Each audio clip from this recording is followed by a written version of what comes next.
歡迎來到少主離的魔玩頻道。今天我們來玩 TV02的這一款衝雲霄的大鵬，背後這裡畫着線稿的設定圖。之前也有朋友們在說，為什麼利爪的這個獅子形態看起來十分的詭異啊，很誇張的一個漫畫造型。其實原設定圖差不多就是這樣的意思啊。本身來說就是那種很日式的超級系機甲風。這就話說回來，這一套的設定感覺其實還挺像大张正己當時的那個插畫的。玩具人形包中拿出来看一下。樣子感觉还是挺帥的，整體的一個人形的處理，身材的比例也是跟設定圖的那種概念非常符合。兩個非常巨大的翅膀，用金色漆面做出來的這種塗裝效果，看着閃閃亮亮的，也挺好看。但是感覺這一套身上的漆面塗得好厚呀。面雕的部分，一個大紅臉，鳥嘴裡邊，胸口一些刻線塗裝，身材的比例。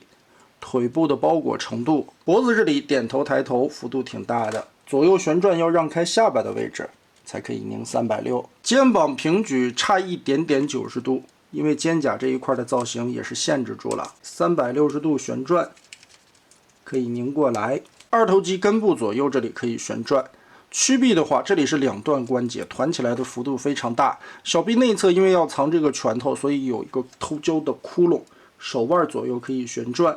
腰部左右旋轉360度，並沒有彎腰關節，因為這一塊變成了手肘的位置。合體的時候，它是從側面這裡去進行曲肘的。裙甲連在一起，前踢只能踢到這個幅度，後踢的話大概45度左右。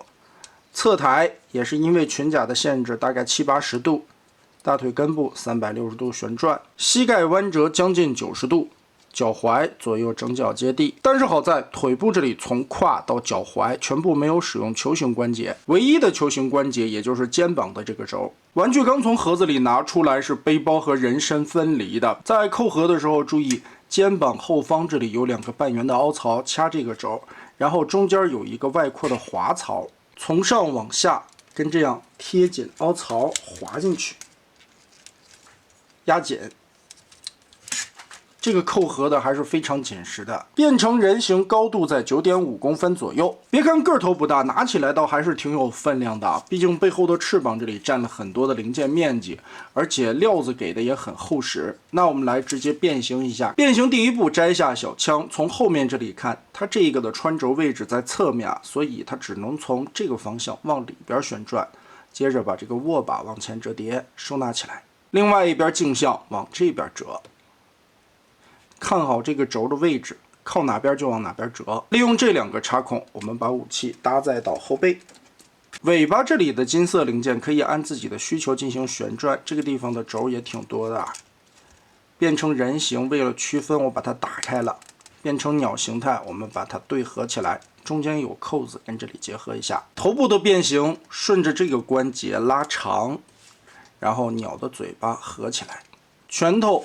折疊180度藏到小臂裡面，然後這裡對折一下雙關節，肩胛放下來，变成這樣的方塊。側面和胸口這裡有一個插口固定。腿部的變形也很簡單，雙段關節把這個腳踝拉出來，拉到最長的地方，順着這一塊旋轉180度，然後這一塊的扣子進行結合，把腳丫子插到小腿的外側。感覺這一塊的漆面塗得很厚啊，插起來特別的緊，而且有點捅不到底的感覺，倒是不太影響變形什麼的。翻到腿後邊來，把這一塊的蓋子打開，然後裡側這裡的一片蓋子翻折過去。這個時候膝蓋其實這裡是2段關節，這一塊是照顧可動的，這一塊才是變形的關節。我們順着黑色的根部旋轉180度。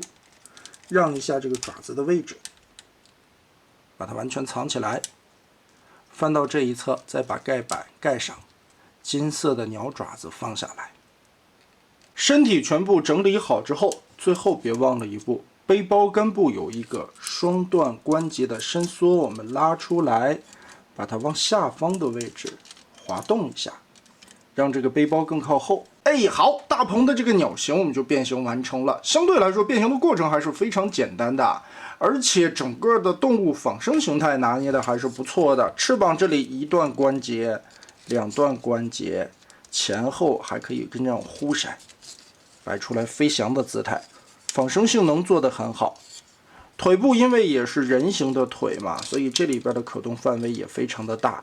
鳥爪子根部一段軸，腳踝這個位置還有2段的關節，而且這裡爪子可以跟這樣捏出來，擺成一個向下飛撲捕獵的一個姿態。這個鳥的重心把握非常不錯，別看它的爪子小啊，放在桌面上邊站立的還是非常穩定的。唯一的問題就是這一塊的漆面太厚，不能完全的插到底。不過放在這個位置也不影響各个形態的一個造型啊，合體的也是沒有問題的。那咱們也是順勢把它變成合體形態，這個就簡單太多了。直接把鳥爪子折疊收納上去，在側面的邊緣有一個凹槽，順着爪子的造型把它嵌住。這個地方並不能固定，只是靠着這個造型擺一個位置。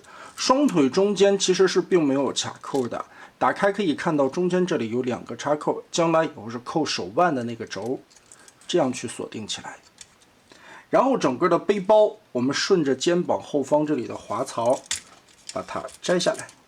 頭部雙關節往後立一下，讓腦袋折起來。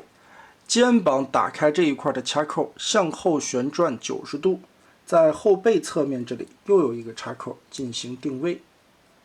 也就是把胳膊換一個方向。好，大鵬是這條胳膊，我們旋轉腰部180度，後方這裡有一個撥點，撥一下，翻出裡邊的合體連接插孔。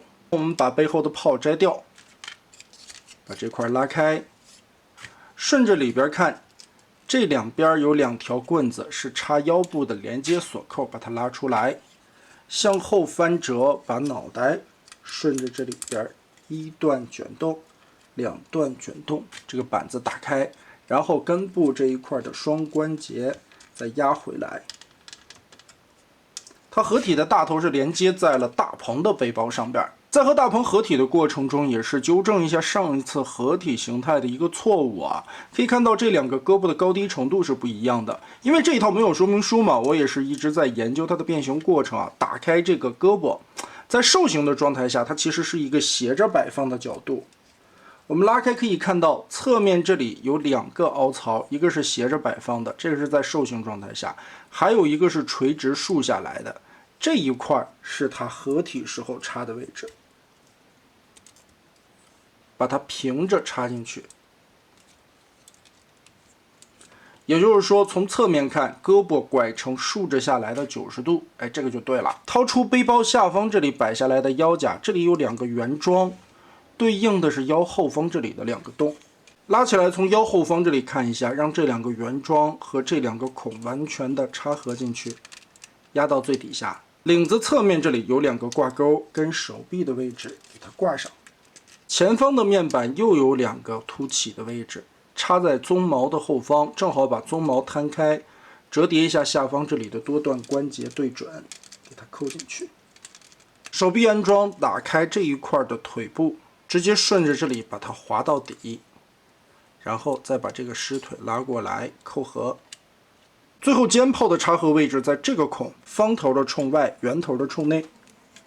身材的比例做出來那種很纖瘦的感覺，背後的肩炮左右可以調整一定的角度，並且通過這個軸也可以往前折疊，擺成這樣肩部發射的造型。翅膀平放張開的這個範圍還是很巨大的，不過我個人喜歡根部這裡稍微的往上提一檔，擺成這樣斜着的角度，張力會更強。但現在唯一的問題還是，我總覺得胯部這裡的這個齒輪關節定位感不是很穩定，在一個腰部這裡有一些鬆，也是看一看最後組合完成能不能給這個地方做一個替換的零件吧。現在這個畢竟要拉開的齒輪關節啊，不是很穩定的樣子。但是該說不說，這個人形的效果是真有樣。目前只有2個成員組合完成的效果已經特別好看了，而且單體幾十塊錢的價格，5個最後算下來，其實性價比也都是非常不錯的。就算你不玩單體的人形，或者覺得獸形太過於誇張，就這個組合形態擺在那裡，其實也是挺養眼的嘛。那麼大家覺得 TV02 這一次的大鵬做的如何呢？歡迎在評論和彈幕留下你的觀點。這期咱們就玩到這兒吧。